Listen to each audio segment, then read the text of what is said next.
Carbide gun को लेकर अब पुलिस भी कार्रवाई कर रही है। बातचीत करने के लिए हरिनारायण चारी मिश्र सर हमारे साथ हैं। सर, अब तक कितनी कार्रवाई की गई है और क्या आपको नहीं लगता थोड़ी देरी भी हुई, क्योंकि दिवाली के समय अगर ये कार्रवाई होती तो शायद इतना नुकसान नहीं पहुंचता? पहला तो ये जो आंकड़े हैं वो आंकड़े सिर्फ फिफ नहीं है। जितने भी तरीके के विस्फोटक या दिवाली में जो पटाखे लोग चलाते हैं उससे लोगों को जो है उससे संबंधित आंकड़े प्रथम दृष्टया उसमें आए थे, लेकिन समान तौर पर हमें निश्चित तौर पर सावधानी रखनी चाहिए। और जहाँ तक इस कार्बाइड गन की बात है, इस तरह की घटनाओं के प्रकाश में आते ही तत्काल इस पर कार्रवाई की गई है। लगभग 100 से ज़्यादा इस तरह के जब्त भी किए गए हैं सामग्री। लगभग 10 किलो इस तरह की विस्फोटक सामग्री भी जब्त की गई है। विस्फोटक अधिनियम में कार्रवाई की गई है और इस पर सभी को निर्देशित किया गया है कि इसमें कड़ी कार्रवाई सुनिश्चित करें।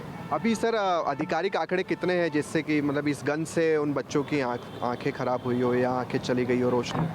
ये जो आंकड़े हैं समान तौर पे जो हम बता रहे हैं अलग अलग, तो दिवाली के समय कई बार पटाखों के कारण, जिसमें हर तरह के पटाखे शामिल हैं, उनसे संबंधित आंकड़े हैं।